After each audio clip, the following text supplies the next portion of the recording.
Hey everyone, Ariel Adams here with the Spending Time podcast. This is the aBlogtoWatch podcast. We have a special guest, Mr. Hank Siegel, the CEO of Hamilton Jewelers. Hank, welcome. Thanks. Glad to be with everybody today. So the reason I wanted to have you speaking to the audience is because you represent a very special, very mysterious position for many people, and that is the guy selling them watches. You are now the CEO, but I'm curious, how did you get started in the game of selling watches? Sure. I'm fortunate in that I'm the third generation of my family to be in the luxury watch and jewelry business. Hamilton started in 1912, and we're still here today. And it's now a fourth generation business, which is really cool. My son just joined our company last year. And for me, it's always been a passion. I love watches. I love fine jewelry. I used to sit as a kid next to the watchmaker in our store and watch him disassemble and service and reassemble timepieces. And it's something that I always took to and I always loved. So I'm excited that I get to come to work every day and be surrounded by beautiful things and products that I'm passionate about and that I really love and that I enjoy wearing and I enjoy talking about and enjoy selling. Okay, so let me ask you an interesting question and tell me what you think about this. I have, in my own travels, gone around and met many people from the watch world, from people that make watches to people to run companies and people that sell watches. The only time I can remember consistently meeting people who have businesses that are multi-generation is watch retailers. Do you guys ever feel a little bit jealous that you're the only ones that have multi-generation businesses and maybe everything else seems to be a little bit fleeting? Even these watch brands that like to talk about how old they are, they have nothing really to do with the former versions of their brands today, right? Like, do you guys feel that you have something special because you're multi-generational? Look, at the end of the day, Ariel, what we have is a relationship-based business. A lot of the best retailers, watch retailers, have been based in a community for a very long time. They're involved. They know the clients. They know their tastes. They understand the product. They have the kind of sitting on top of the hill and have a very wide view and be able to really understand what might appeal to their audience locally and even on a broader sense.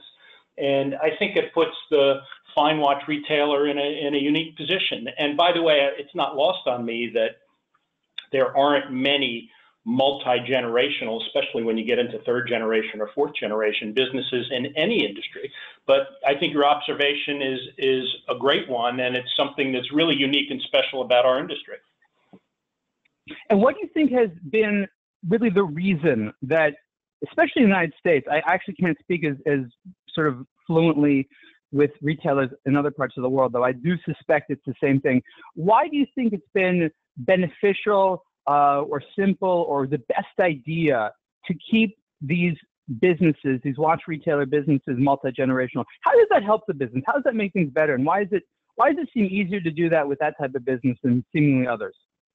Yeah, I think that our industry is a little unique that way. Again, it all does come down to relationships. A lot of times the clients come to us and say, gee, I'm looking to buy my first good watch. What should I get? They're looking for advice. Sure, they've gone online. Maybe they've read your blog or read others, or they've done a little homework, but it's still an unfamiliar product by and large. And they want to experience. They want to try on. They want to see. They want to touch.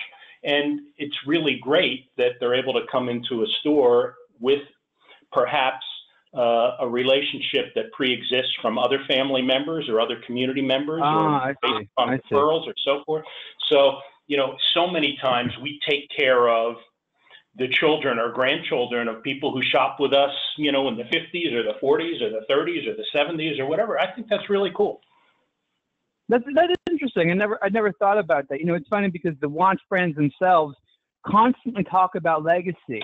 Yet every single time I meet with brands, I'm constantly meeting new people that have been there that are by all means not legacy. I think the only brand I can think of that has a really long-standing CEO is Longines with Walter von Connell, who's been there for 40 years plus. But can you think of any brands that have the type of longevity that at least your own family business has? Sure, of course, and the two which come to mind are Patek Philippe and Rolex, both because of independent ownership, also because the tenure of many of the senior leaders or the employees that have been there for 10 or 15 or 20 or 30 or 40 years. And again, not unlike what we were just talking about, there are relationships between those brands and those people and the better independent retailers that really means a lot. As an example, my company, the reason I carry Patek Philippe is that when Mr. Stern Sr. first came to the United States in 1938 from Switzerland and traveled up and down the East Coast, he sold my grandfather one watch, and thank goodness. And that started a relationship that goes to this very day, and it's very significant for us. You know, we highly, highly value those relationships and the ability to have open communication and provide some feedback and to work collaboratively for the benefits of the clients and the watch industry.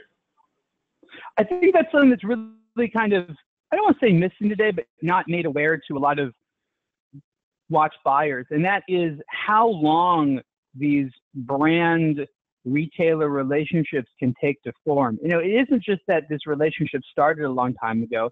It's that even today, when it comes to forming any new relationships, like these things don't happen overnight. Like there's a lot of, and I'll just use the word used, relationship, like brand meets retailer. And what is the first thing they do? They kind of like try to sum each other up. Like, what kind of person are you? What kind of decisions are you going to make?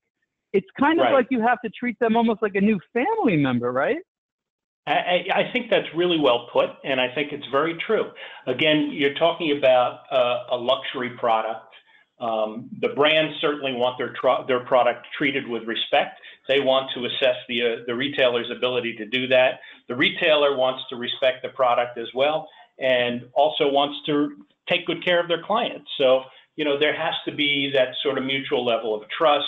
And look, again, the better independent retailers and heritage jewelry, fine jewelers and watch retailers have a lot of different competitive advantages. It's personalization, you know, location, the expertise that they build up for so many years. A lot of times they'll have, you know, long tenured staff. I look at my team, many people have been here for 5 and 8 and 10 and 20 and 25 and 30 years. I mean, it's something we're very proud of, and it's something I think that leads to a trusting relationship on both sides, both from the consumer and from the brands. Now, when you were young and you were first starting to get into the family business, what kind of things did you do, maybe like get in the trenches, so to say, to kind of learn the real practice of selling watches, of forming these relationships? Like, what were some of your, like, I don't want to call them hazing experiences, but how did you get your feet, you know, really wet and understand, like, oh, wow, this isn't as easy as it might look? Yeah. So I spent, obviously, as I mentioned, time with our watchmakers and our technical team. And Hamilton is, you know, unusual in that one of the things that I think is our obligation to do as a heritage business is to preserve the in-house service capabilities. We just hired our 8th watchmaker. We have specialty polishers. I still have a hand engraver on staff, things like that.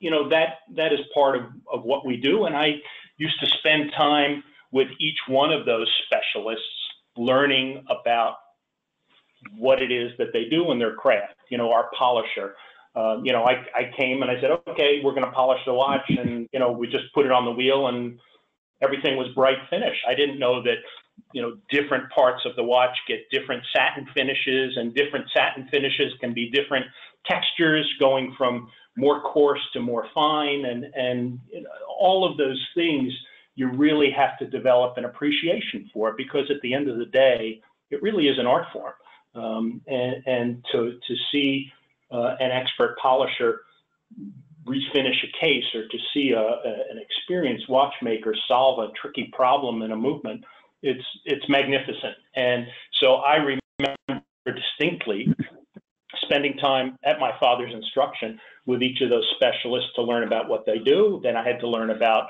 display and presentation. Then I spent time with each of our key brands, learning about the product assortments and the product development. I, like you, have visited many of the manufacturers in Switzerland, whether it's Rolex or Patek or Jaeger or, Breitling or what have you to see the way the product is actually developed and produced. And I'm sure you had this feeling too whenever you visited a watch manufacturer. You walk away going, you can't believe the amount of science and art that's combined in creating this product. And it's just absolutely remarkable. Yeah, I mean, no, I always feel like impressive. Yeah, you walk out of the factory and you go, my gosh, how come they're only charging $5,000 for this watch? They should be charging more. It's really amazing. So, you can tell from my speaking and the tone of my speaking, I get very excited about the product. And that was something that came naturally to me. But, I did take the time when I was younger to sort of understand each aspect of sales, service, product presentation, manufacturing, et cetera. Not that I can sit at a bench and repair a watch myself. I can't, but I know when it's done properly. So over the last several years, you, like many other quality long-term retailers in the United States, have probably noticed that a lot of brands are starting to open up their own stores. And yeah, there's a certain threatening nature here. But my question is, when you learn that a brand is opening up its own store, you know that there's inherently something that they don't know how to do as well as you, and you probably chuckle to yourself. What's the first thing that comes to mind when you hear, X brand is about to open their own store? What's like the first thing that you think? I always wish them good luck, because I think there are companies that are great at producing and creating things, and I think there are companies that are great at selling and servicing things, and I think that's true, in most luxury products, and particularly in the watch industry, and it's just a very different deal to be able to be successful taking care of the end consumer, educating them, spending time with them, serving them, providing the after-sales service, taking trade-ins, doing the service in-house, than it is creating the product. And I think that I understand from a marketing standpoint that certain brands want to have visibility in the major cities. I don't understand anything beyond that, for brands to open stores in smaller markets like some of them have done, and then I think reevaluated and retrenched. I think they've come to learn that, the local retailer who knows their market and knows their customer can do it better. And at the end of the day, I think that, that's a win-win for the industry. When the brands create great product and the retailer can sell great product, both have their specialty. I like you, have independently come to the conclusion that there are those companies that make things, and there's those companies that sell things, and you basically have to be as big as Apple to do both of those well. I go into a lot of these stores, and I've been to family-owned, independent, multi-brand retailers like Hamilton, and I've been to mono-brand boutiques. And one of the things that I find very different is, and there are, of course, exceptions here and there, but when you're in a family-owned store, because maybe of this valuable relationship, there's a lot of talking, there's a lot of welcoming. Yet in the sort of corporate-owned stores, it's a lot colder. They're oftentimes empty. People don't necessarily want to enter. What is it that the brands are really missing in regard to this delivery of warmth? And do you think they'll ever figure it out? Because it seems to be something that comes quite naturally, but maybe it takes to several generations, like you said. I'm curious your perspective, because you know how important it is to have that right kind of atmosphere in the retail environment. Yeah. And I think that is just an awesome question. And I think that is really points to the differences between a brand-owned store and an independently owned store. Because at the end of the day, my name is on the door. I live in the communities where I have stores. And, I tell my people I do what I do for three reasons. Because I've been doing this a long time. And, the first reason is that I love having staff members who are, eager to learn, and I love providing an opportunity for them to grow professionally and gain new skills and go to training at Rolex or Cartier and learn about product. that to me is very fulfilling as a CEO. Second reason is, oh, go ahead. Second reason is I live in the communities where my stores are. So I go out to dinner like I did last night here in Palm Beach, and I see 2 or 3 clients, and I go over and say hello, and they say to me, gee, Hank, I just had a great experience in your store. I took my Rolex in for service, or I just bought my wife something for Valentine's Day. XYZ person took care of me. She's absolutely delightful. She knew my wife's taste, and it was great. You know, that is what makes an independent great. When you are in the community, you are in your niche, and you know the tastes of your clients and are able to elevate that relationship to the next level. Because at the end of the day, the manager of the brand store, while he or she may live locally, I don't think there's that level of connection to the local community and to the client base. And you mentioned something interesting about, you know, seeing someone and knowing what their tastes are. You know, that requires getting to know someone. That goes back to that relationship. I think that the value, and correct me if I'm wrong, I'm just sort of thinking out loud right now, the value of that sort of long-term relationship is in giving the consumers less decisions they need to make. You go into a brand boutique, you have to make a lot of decisions. You have to ask, how defensive do I need to be? How much do I need to be aggressive in negotiating? How much do I have to make my own decision about what watch I like, even if I like the brand? Whereas I think what you're saying is that with the customers that are, especially the long-term customers, when they meet with you, they just have to make a lot less decisions. Do you think that's true? I do. Look, you know, the best athletes have good coaches. I think the best art collectors have curators, I guess you would call them. And having a professional with the insight and expertise who can advise you, assist you, only makes for, I think, better decision making. And a lot of times our clients will come in. I had it the other day, a friend and client, I was working with them, and they said, Hank, what do you think my next purchase should be?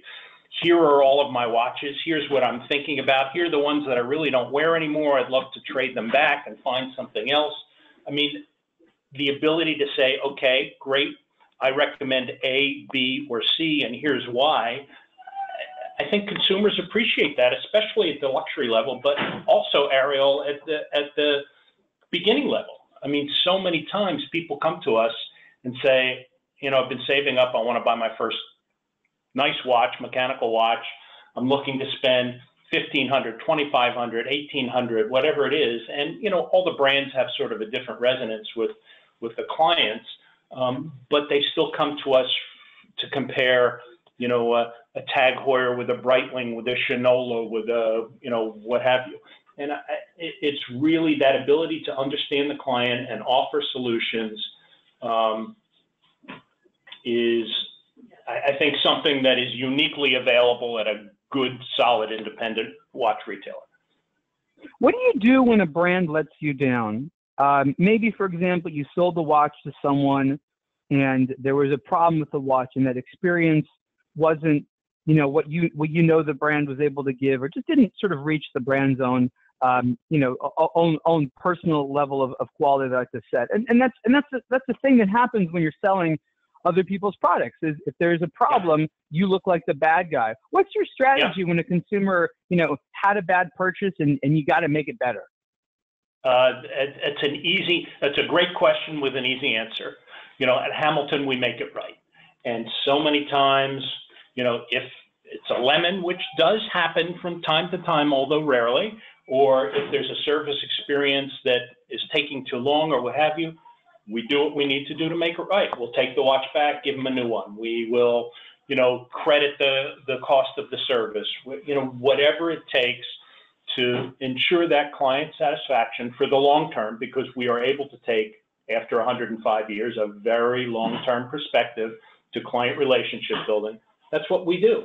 And again, we are human. We're not completely infallible, but I think if one were to read the online reviews about my service center or experience the level of expertise of the team, they would understand what I'm talking about, because we really do our very, very best to ensure satisfaction all around. And there are times when we sell a watch or a watch is being serviced in our service center and there's something that gets missed or there's something that's not right, but we will always stand behind it. Now, in America especially, we have this philosophy, this customer service philosophy. I don't always know how applicable it is in all situations, but this idea of the customer is always right. And I think America has probably the best service economy out of any place I've ever been to. Yet that's very different than the mentality in Europe, where a lot of the watches we're talking about come from. And for them, it's a privilege that this product is even available to purchase. And I remember speaking last week or so to someone who is French that was running a brand in America.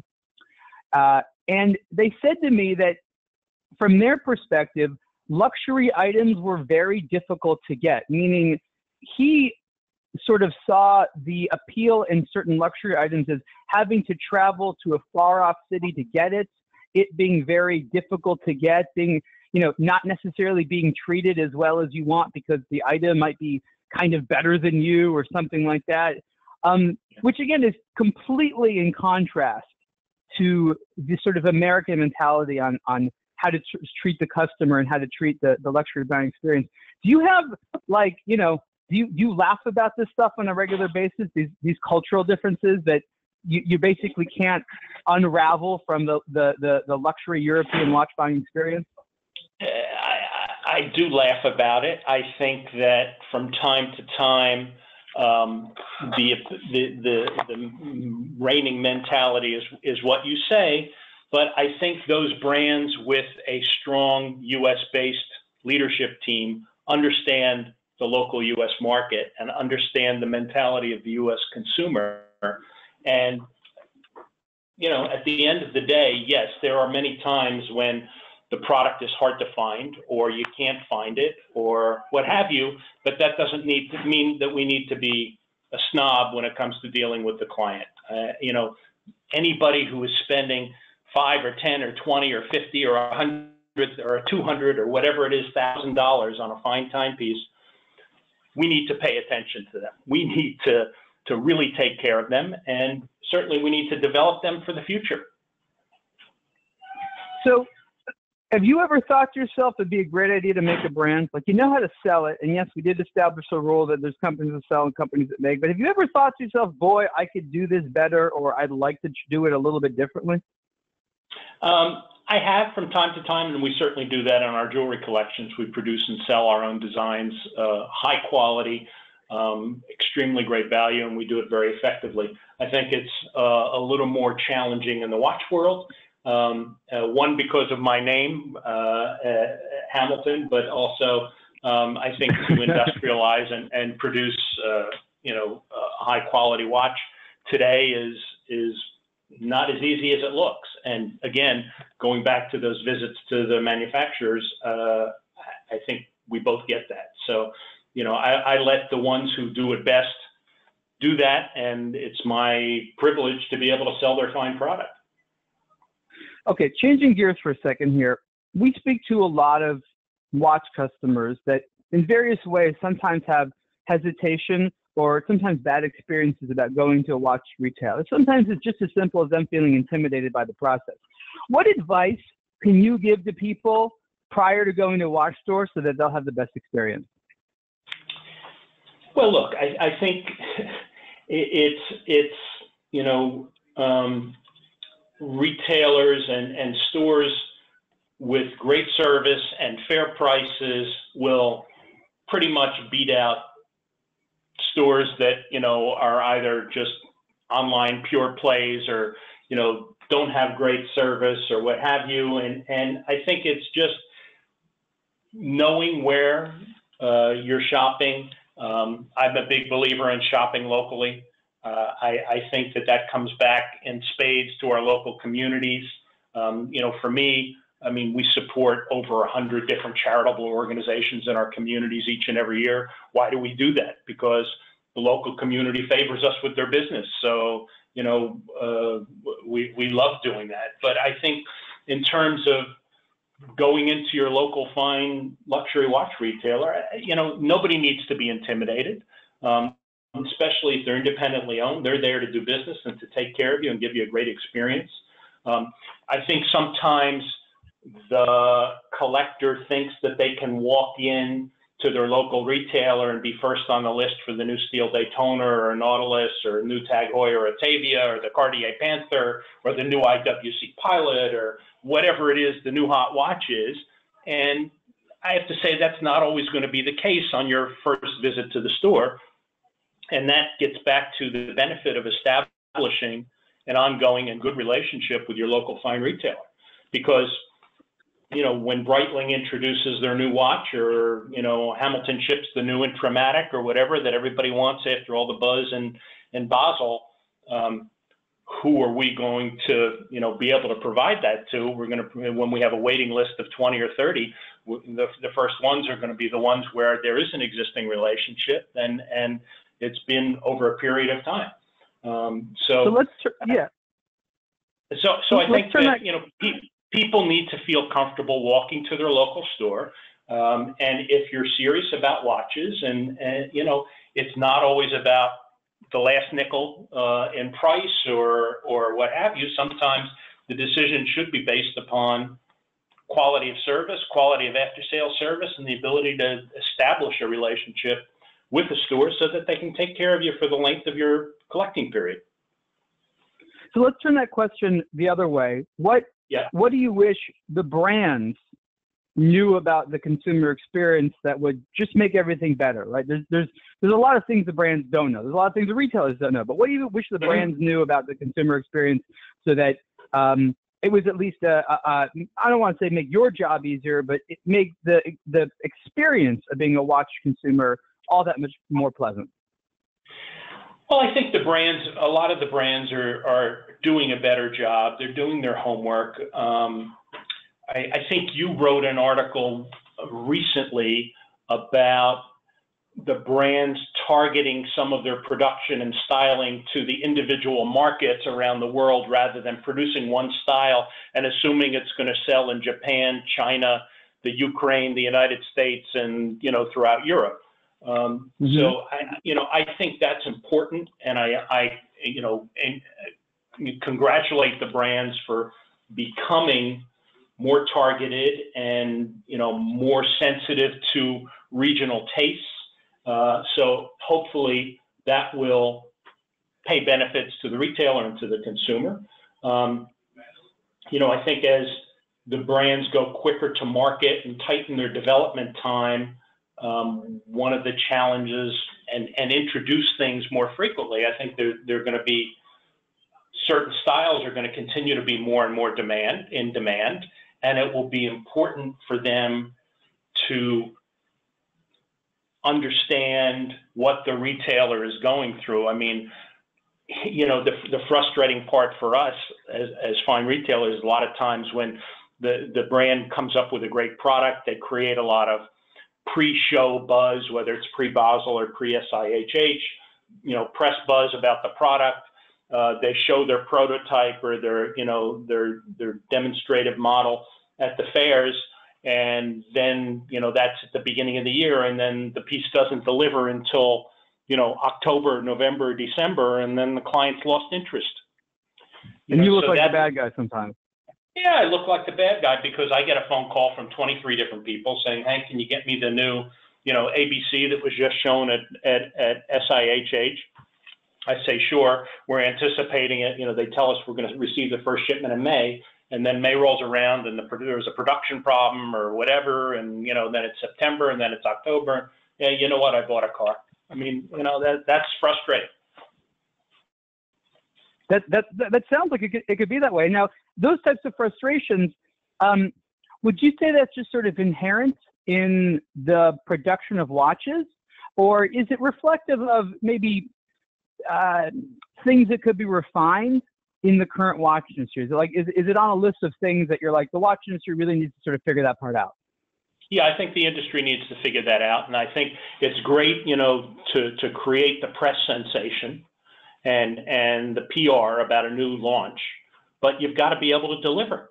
You've got to be able to deliver, or else you disappoint the retailer, you disappoint the consumer, and they move on. And I can think of many examples, none of which I'll name here, of some of brands that have created the buzz and created the interest and created the pre-orders with the retailers and have failed to deliver the product within 8 or 12 or 15 months. And, unfortunately, the clients have moved on to other luxury purchases or no purchase.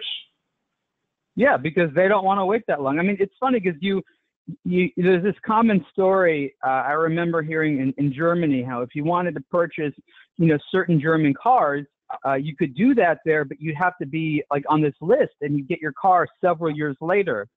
And Right. I think that culturally in Europe, there's this, I don't want to say an understanding, but an expectation of having to wait for luxury, which goes into sort of the discomfort involved in buying luxury goods. Whereas in America, we're like, I want something now. And if I can't buy this right now, I'm going to get something that I can now. Yet the Europeans seem to, on a regular basis, I don't want to say ignore, but kind of just shrug off these realities about the American market. Do you think it somehow in a weird way helps the watch industry by having some of these stubbornness? Like it creates a lot of frustration for us, for sure. But do you think there's anything that is actually protected, meaning if they were more agile, like something bad might happen? No, I think, look, I think the brands do have some scarcity management objectives, and there are certain products that are, they're going to be perpetually in high demand and low availability, and I think that's fine. I think the challenge becomes when they create so much of a press sensation about the product and create so much demand and then really don't deliver, rather than delivering at a slower pace. And, that's the frustration. So America is probably the most important market for the watch industry, not just from a sales standpoint, but also from a creation of demand. I think that many people agree that even in places like Asia that tend to get, a lot of excitement from sales volume, are still very heavily reliant on the notion of what's popular, to the West. Would you agree or disagree with that part of it? I agree. So the brands have kind of an interesting perspective on America, where I like to say sometimes I think that the American market begins and ends with New York City, which, as you know, is incorrect. Yeah. What do you, if you could send a message to the European managers, especially the new sort of the new generation of European watch managers, what would you say to them about what they could improve in America, and maybe certain practices that are not as effective in America as they might be in other places? Like, give them, as someone from a 100-year-plus business that specializes in selling watches, this is your opportunity to say to them, hey guys, stop doing this and maybe start doing this. Wow, that's a tricky question. I know, big question. Big question. Yeah, that's a tricky question. I think that, look, there are many brands, I think, that manage their business here in the U.S. quite well. And, I think we all know who they are. And, again, they have long-term management here. They understand the market. They have solid distribution. It's limited gray market availability, excellent after-sales service programs, and so forth. One of the frustrations that I have is, Hamilton as a, highly capable and well-trained service center, the hurdles and the length of time it takes to be able to have the ability to do after-sales service in-house, and also access to parts. And that is certainly, I think, a big frustration amongst the better retailers that have a service center, is that many of the brands don't want to make parts available for whatever reason. But again, if you've got a retailer that you trust and you have a good relationship with, and you know the capabilities of their service team, that's something that they kind of need to move away from. Because there's no reason why, if I have a factory-trained watchmaker who's of a certain skill set, that I should have to send a watch back to Geneva for service rather than have Geneva send me the part that's obviously defective and have my highly skilled watchmaker do the work in-house and provide a better level of service, a quicker level of service, and a better experience to that end consumer. So that would be one thing. Second of all, from a marketing standpoint, we find that a lot of times the brands sort of issue marketing directives as to what type of media is acceptable or what type of product placement is acceptable. And I understand the need for a worldwide standard, but again, each market is a little bit different.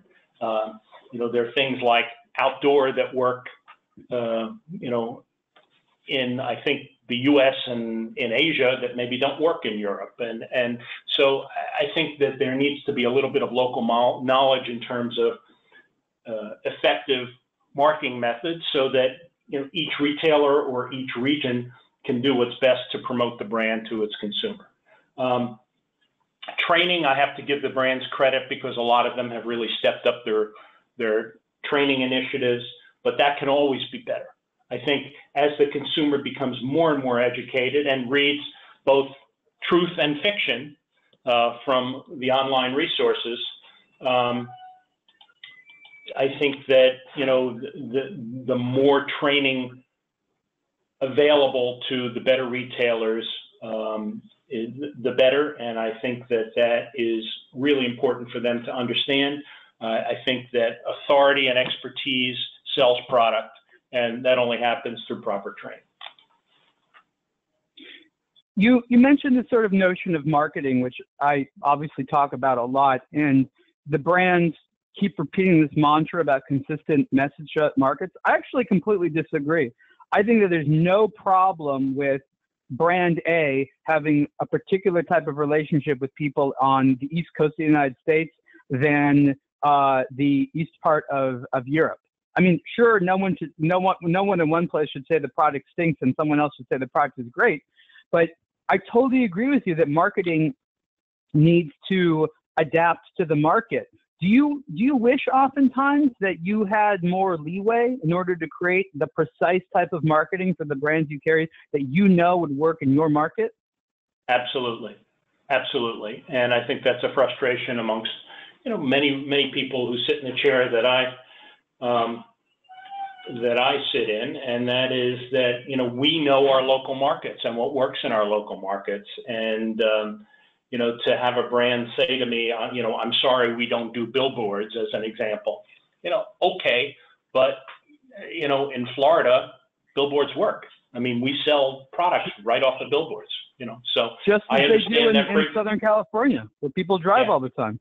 Yeah, and I understand for your image that you haven't created the, you want 4-color magazine or what have you, or catalog in home, but I know what works. So trust me a little bit and, give it a try. So let's go talk about brands. Hamilton sells mostly well-respected name brands that people know and they go to your store. There's chances are, it doesn't matter what level of watch collector you like, you're going to find something that you want. But a lot more these days, people are increasingly interested in independence. You often have stores that either specialize in independence or the big brands. Why has it been challenging for a lot of the more established retailers that carry the old names to also incorporate independence? Some of them are able to do it, but there seems to be this choice that has to be made. If you either go the independent route or you go the traditional name route. Talk to me about that. Yeah, sure. Well, I think it has to do with a couple of things. First of all, showcase space. Second of all, allocation of resources. Third of all, whether or not there's a replication of price point, styling, what have you, from an independent versus one of the established older brands, as you call them. So look, it's no different than, you go to a multi-brand clothing store and you can choose from, 10 different clothing designers, but it's not going to be 250. I mean, you can't carry everything. And I think part of what the better retailers do well, like Hamilton, is we curate assortments, and we don't exclusively deal with the older brands. We will deal with, take a brand like Sablier, which is, very cool, and interestingly enough is made in Princeton, New Jersey. I mean, we just love selling that product, and it's great. It has a wonderful local story. It's nice quality. It looks cool. It's a great price point, and we love it. And by the way, part of what we're going to hope to do in Basel this year is to look for one or two other interesting, independent, smaller brands that we can add to our assortment, because we want to be able to test it, and we also want to create, an experience in our store where the clients, especially the collector clients, can see different things. So we're constantly moving in and out of some of the smaller brands for periods of time, just to give them a little bit of a different look. Do you wish that it was easier to carry more brands, like especially more independents? Like, of course, there's all kinds of logistical issues and resource issues, but is it something that if you could choose, you'd like to do more? Sure, if I had the space and the resources, all other things being equal, absolutely. Last question, and I appreciate your time. Watches have all kinds of different prices associated with them all over the place. And as you know, oftentimes price isn't directly correlated to quality, even though, there's of course a relationship. Consumers, sophisticated or unsophisticated, can come in and quickly determine that prices range, and they have to educate themselves a lot more. What is the strategy by you and your team to guide people through this assortment of brands and models where pricing is so all over the place that it can sometimes be very difficult to compare products from different brands at different prices and say why they're different? It's a challenge, and I'm curious your strategy. Yeah, that's also a very, very good question, Ariel. And I think it comes down to getting to know that client. How do you want to use the watch? Something you want to wear every day, something you want to wear for business, only for certain occasions. You're looking for, something that will eventually be an heirloom. Are you the type of guy that, buys a watch and then gets tired of it in a year and a half and you want to trade it back in for something else? We try and ask the questions to get to know the customer and the use and the thought process, as well as the budget. And, then we make recommendations based upon that. But look, there are a lot of great products being made today, a lot of super watches. And sometimes it just comes down to the ability to try on an IWC versus a Breitling versus a Rolex versus a Tag, see which one you like best, see which one feels right, see how you feel about the bracelet versus the strap, the size, how it wears on your wrist, all of those things. So again, it gets back to the consumer being able to shop at a multi-brand store with some authority, with some expertise behind the counter, to be able to tailor that assortment to what they're looking for. And by the way, a lot of times people don't even know. They may come in thinking about, I'm only interested in A, B, or C. And because we know what we're doing, we're able to expose them to X, Y, or Z. And they say, wow, I never even thought of that. That's so cool. I love this. So it's really great to observe that when it happens, because, people don't know what they don't know. So we always like to think that we can offer a variety of brands and price ranges so that you can try on and compare and ask and see and trade and service and share and so forth. I promise one last question. What is the future of independently owned watch retailers in America? Your business is obviously moving in a direction. It'll continue to move. Give me like a little prediction about how things are going to be for a company like Hamilton, especially when it comes to how the consumers are going to interact with you in 5 years' time. Yeah, I think the future is strong. What we are seeing, a lot of younger clients come through the doors of our store.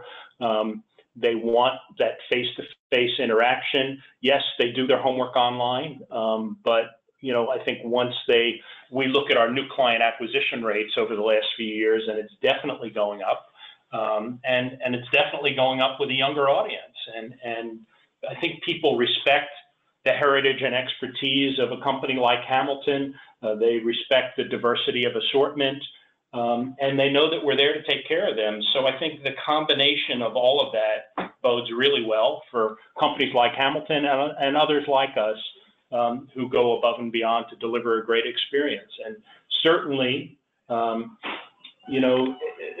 consumer who is going to treat the product as a commodity and really is looking to buy something that maybe they're going to flip or whatever, okay, that might not be the ideal customer to come into a watch retailer, although we can take care of customers like that as well and do very effectively. But again, where relationship is important and knowledge is important, I think the future is really strong. Okay, excellent. Well, everyone, this has been Hank Siegel, the CEO of Hamilton Jewelers. They're a multi-brand retailer with stores mainly in the Palm Beach area of Florida, as well as Princeton, New Jersey. Hank, this has been a really great discussion. I think that you said a lot of important things, and I look forward to next time we're able to catch up. Thank you so much. Thank you. Have a great day.